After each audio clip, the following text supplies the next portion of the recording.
Salam everyone. When I was around 8 or 9 years old, one of my uncle married into a Sai family, and there we started going satsang and attending Bal Vikas classes and stuff. And then my mom started attending satsang at the Kunupia Sai Center, and she used to have a little Sai picture on her prayer altar, and she used to always tell us, this is Sai Baba, and we must pray to him. But at the time, we didn't really know much about Baba until years after. So, but we used to continue praying to him all those times. So that is my first experience with Swami. Salam, everyone.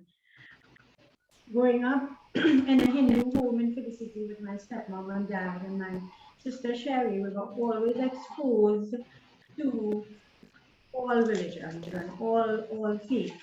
And we went to Sunday school, we went to temple, and when I lived with Nani Oma and Nana Chico, the same thing.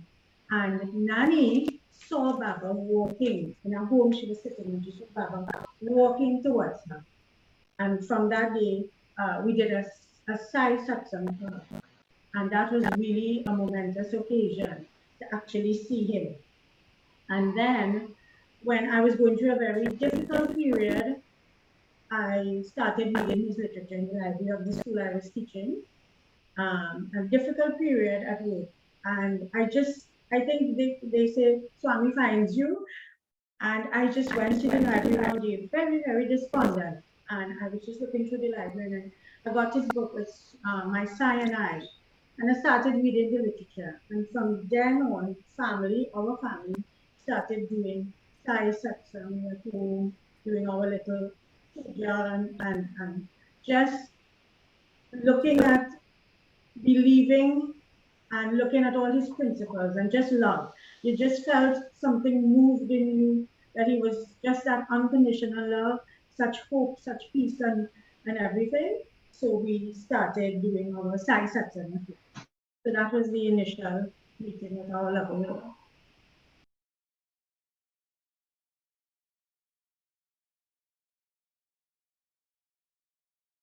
First experience is when I get to know who Swami really was and his principles, and I started praying to him and reading Sai literatures. I started getting dreams about Swami, and I just couldn't believe it. You know, I felt so blessed. And the other one is a couple of years ago, we were going through some really challenging times, and we really had some really challenging things that we were going through, and I had this dream. With Swami, and like he knew like everything that was going on. And in the dream, he had my wife and my 3 daughters. They were all covered in vibhuti, and they were sitting on the ground next to him and holding onto his legs. And I was just like standing right in front of him, and he said, "Pray to me, all will be well." And from that time till now, you know, everything started to fall into place, and everything was well. Thank God for that. And that was really a miracle, really a miracle. One of the most memorable was when we joined the Montreal Sai Center, and that was Navratri 2011. And um, I wasn't sleeping at that time. We had just moved house. We had a traumatic time with our daughter Benita. She was in Barbados doing law. She wasn't well. It was really, really a traumatic time. It took a toll. It really took a toll. And sometimes, as we women, you feel you're capable of doing so many things. And I really, it was a really terrible time. And I felt for communal worship. And we went to the Montreal Science Center. And Dr. Ramsingh fondly called Uncle Sham because we knew him and Auntie Zita. My children went to her preschool, and we always went to satsangs by them. And he was giving the discourse that night. And I was sitting there feeling very anxious, very fearful, because when you're not sleeping, it's a terrible thing. and Uncle Sham, he was talking about Sai, and that same bhajan that was played at the beginning, that is what he said. And he started to sing it. He says, "Remind me, my Lord, remind me, my Lord, remind me who I am. And I am love, and I am peace, and I am everything." And I just sat down there, and that just hit me, resonated in my soul. And I got the Catholics have something called the epiphany. I got an epiphany that left me feeling humble, but also empowered. That Swami was saying to me directly through Uncle Sam, the conduit was Uncle Sham, "Remind me, my Lord, who I am." And that powerful message has always remained with me through all our struggles, that we are peace, we are love, we are divine. And when things happen, we have to remember our innate quality. So he spoke to me, and we have never gone to see him. We have never had that, but we always considered him as God. So speaking to me that night, I slept the 10 days of the Navratri, and I am always in such always blessing our Montreal Science Center. Beautiful people there. Our coordinator, Sister Sandra, our president, Sister Anu, Asha, all the families, Sister Diane, everybody. That we went, and it was a terrible time. And since then, our Montreal Science Center has kept us going so very well. And Swami. And this COVID period, which was terrible, we had a loss, we had a death. It was one of the most beautiful times for us. And I don't know, Sister Diane, if you remember that first 10 nights when we had 2 years ago with COVID, and we had every night satsang online, it was like heaven. Swami just kept us. It was like heaven. I am love. I am love. Pure love. Remind me, my Lord. Remind me, my Lord. Remind me, my Lord, who I am. Remind me, my Lord. Remind me, my Lord. Remind me, my Lord, who I am. I am home. I am home, eternal.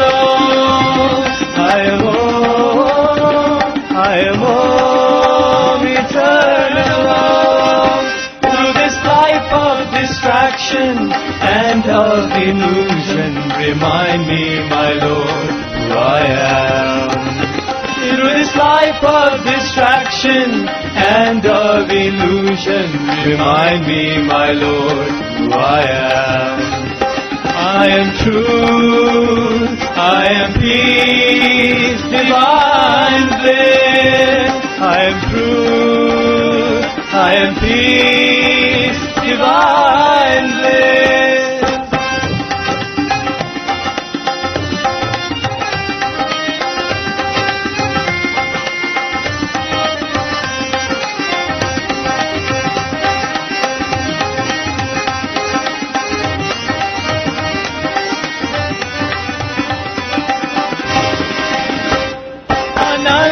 Swarupa, He He Prema Swarupa, remind me, my Lord, who I am. Ananda Swarupa, He Prema Swarupa, remind me, my Lord, who I am. I am love, I am love, pure love. I am love, I am love, pure love.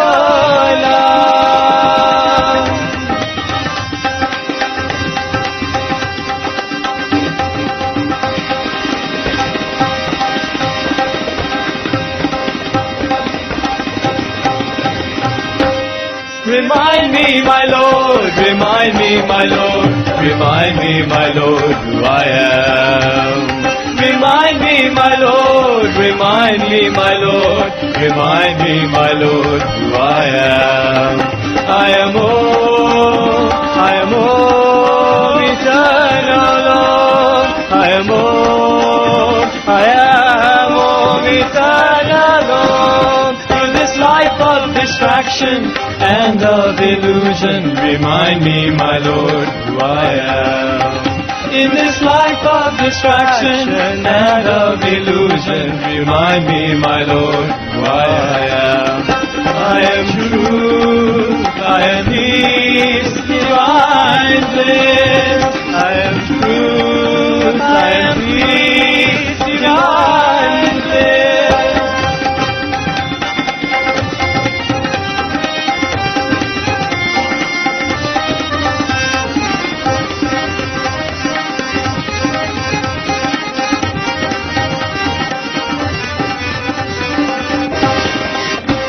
Ananda Swarupa, He Prema Swarupa, remind me, my Lord, who I am. Ananda Swarupa, He Prema Swarupa, remind me, my Lord, who I am. I am love, I am love, pure love. I am love, I am love, pure love. And my other experience that I felt his touch of his hand on my head. I have this thing of touching his feet, yes, but his hand, I just feel and I see him as a benevolent, caring, loving parent. And the same way I say Jesus and the same way I say Allah. And I always touch his hand. And I was praying. I had my two brothers passed away in the space of 2 years. And and I was just praying to him, telling me to give me courage and strength. And for the elders, I was saying whatever I could have done, whatever. And I just he felt really down. And I just felt his hand touch my head.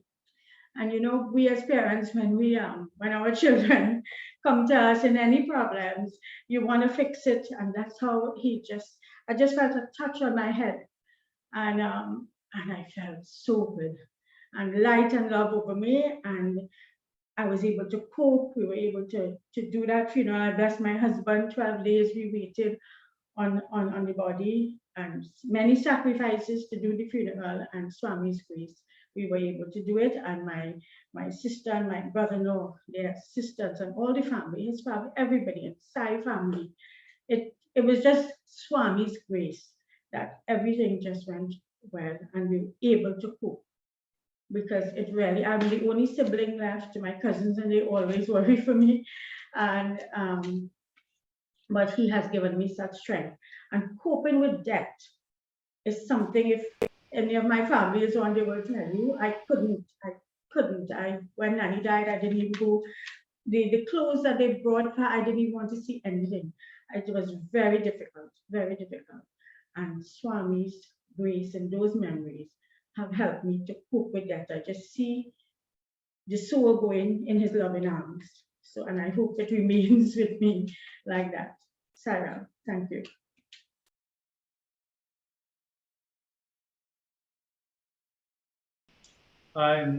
Sai is my best friend. He's like my mother, my father. I don't feel afraid. I don't feel afraid of anything. I feel safe inside, knowing that Sai knows what is best for me and each and every one of us. I trust in his will and I surrender everything to him. Nothing happens without his will. And there's so much time. There's so much time. He worked so much miracles in our life. It's just amazing. To me, nothing happens without his will. And he promised us that. He promised us to take care of us. And I go to him every time. I go to him. The thing about it is you can go to Sai anytime. And he's there.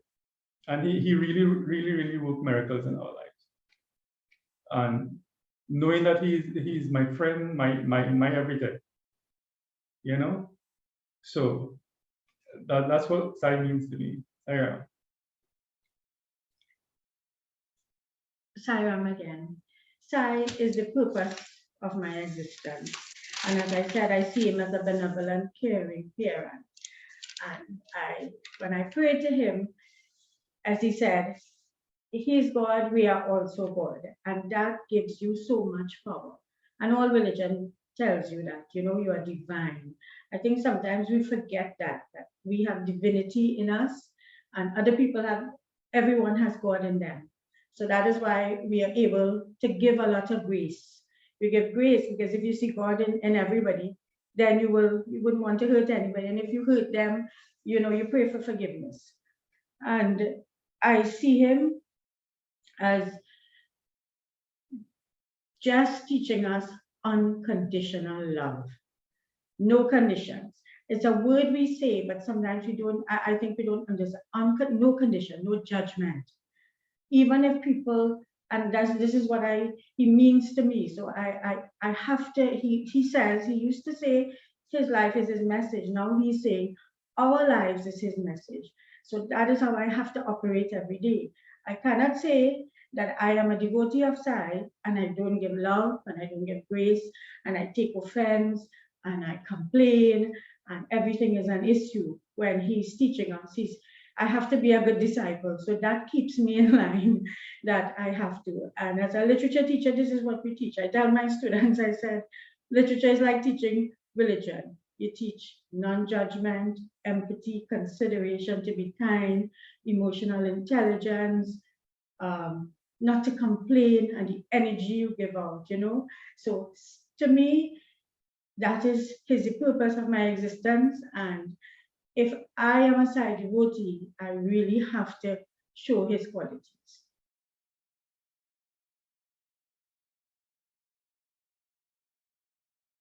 Our Sai family in the Montrose Sai Center has inspired us so much and help us in Swami's teaching and help us to practice Swami's teaching. I'm a strong believer of surrender. I surrender everything at the lotus feet of Swami. I feel, sometimes we feel like we can fix everything or everything will just go away on its own, but everything happens for a purpose or for the best. But at the time, we really don't see it. So no, I just leave everything in Swami's hand, whether good, bad, or indifferent. I just say, thank you, Sai, for everything. Thank you, Sai, for everything. Thank you, Sai, for everything. So it doesn't matter what comes your way or what comes my way. I always say thank you, Swami, for everything. Sarah,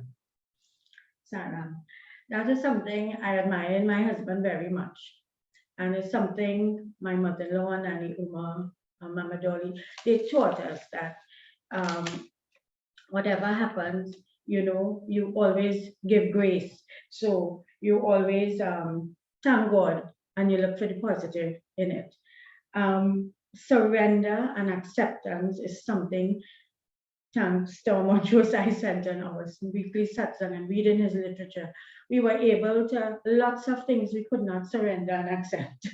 And when we were able to surrender and especially accept, and I think last 2 years of this pandemic is really showing us that we have to live at a higher consciousness.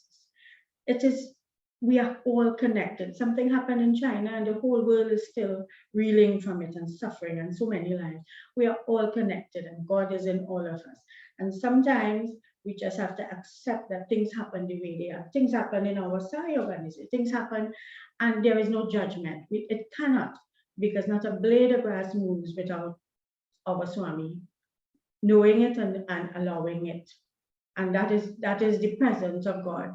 And acceptance is something, it's difficult, but I can tell you, I was praying for something for years and I was not getting through because I was saying, Swami, I'm trying my best and every day I will go to him, but I was not accepting.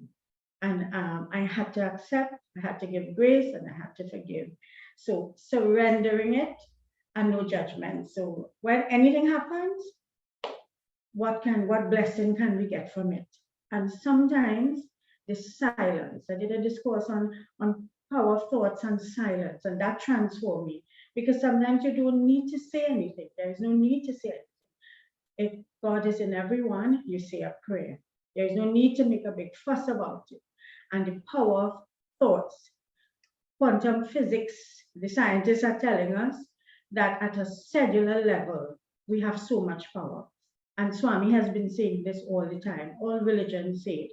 Your thoughts create your reality. So sometimes we always blame people out of us, making life terrible. And I've gone through that. But when we look at ourselves and we're able to change our way of perceiving things and shifting our perception and saying, some things I can control, some things I cannot control, and surrender it. That helps us a lot in getting a lot of peace. So it is things we have gone through and the things we have prayed to our Swami, and he really has shown us so much. And one thing our Monterey Sai Center helped us with is something I see in all Sai organization centers all over. They allow anybody to go and give a discourse. My husband and I, we were in shock when we were asked to do discourses, because you're accustomed to having a spiritual leader or somebody, and that gave us so much power. It gave us so much strength. It was such a blessing, and that helped us, because when you're doing your discourses, you have to be true to yourself and you have to practice what you preach. So that surrendering and giving grace, because all you want is his grace at the end, has really helped us in our lives.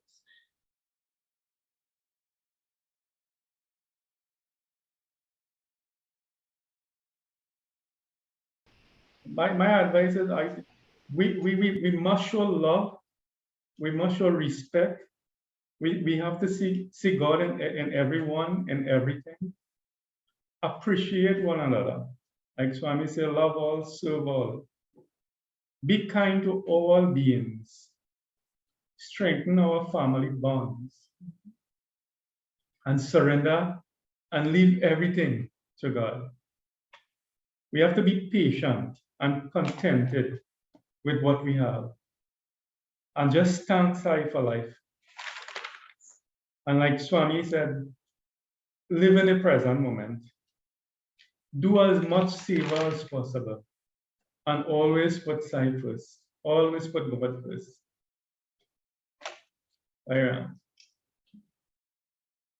Saram again. The 5 tenets Swami speaks of: truth, love, peace, right conduct, and non-violence. It can be related to everything in our lives. And that word love, the neuroscientists are finding, and I just want to quote Dr. Caroline Leaf, because she gives some very empirical evidence. And human beings, we like empirical scientific evidence. The same thing Swami has been saying, all religions have been saying, that our brains are wired for love. And that is why when fear enters, we don't feel well. We feel anxious. We feel hopeless. We feel disillusioned. And when Swami talks about love, his religion is love. That's why all faiths is one God, and it is all inclusive.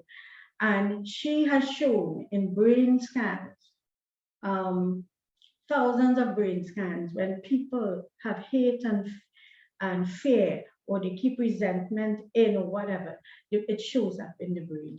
And she says we feel ill. And a lot of diseases, Swami has said, disease of the mind. He says nearly 90% diseases of the mind. It starts here. And it is true because all of us could testify that when we feel a particular way, we don't feel well. And she has said, when I read it, I remembered Swami. I used it in one of my discourses. So it's wired for love. So when we put hate or somebody do us something or we hold that resentment, I've known people who held resentment and have passed, and that resentment has gone on to their children. So what I will say is we are love, our brains are wired for love. Let us let go. He has values he has taught us, non-violence in thought also. Let us let go, let us forgive, let us give grace. We are not perfect, none of us. None of us. And we really have to if we have to follow our Swami, and that grace that we are able to give people. And sometimes, yes, we will be hurt, we will hurt others, sometimes unintentionally. Sometimes we have seen in our own lives, sometimes we can't do something.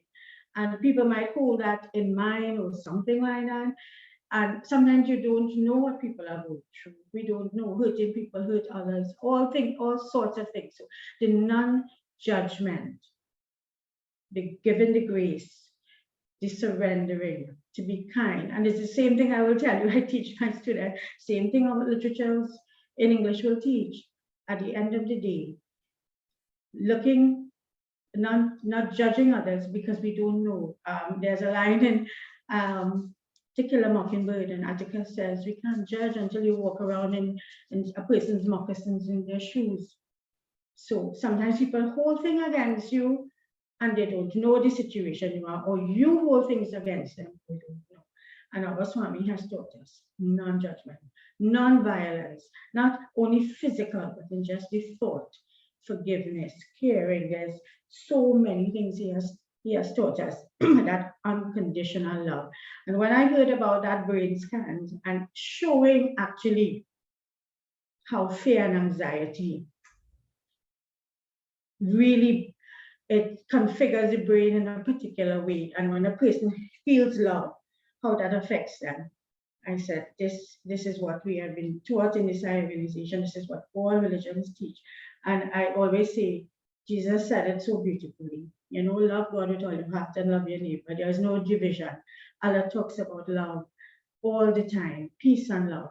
So if I have to say anything in terms of what values, and always that respect, that open-mindedness, not being myopic in our thinking, respecting everybody and their differences, and being all-inclusive, and giving a lot of grace, because we have seen that grace works, because all you want is grace from God. You want his grace because there are times when you go through things and nobody can help except God. And he says, we are God and we are divine. So we have to keep that courage. We have to put a lot of light over ourselves, light over our families, light over our workplace, send light over our workplace, our country, and the whole world. And just hold everybody in light and love. And that is hopefully what we can try to continue to do. Sometimes we fall short and we tell our children, remind us, or I tell my husband, remind me, and he tells me, remind him.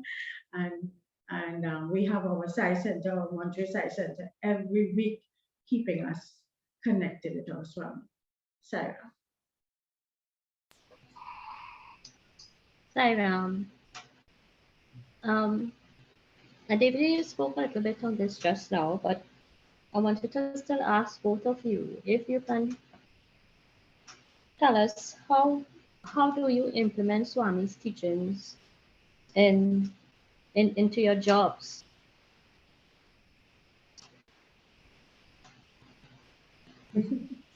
All right, Sarah. My principal always thanks me for being positive and spreading some positivity. I like to send little blessings. When things happen, I don't take it personally, because I had that experience where the workplace was not nice and I had to take some responsibility for that. And because of of knowing Swami, and I mean, the energy you give out. If I'm constantly complaining and I'm constantly fussing for everything, then that my whole aura is going to be like that. So in the workplace, I try my best to be a peacemaker. Once I really had to smile.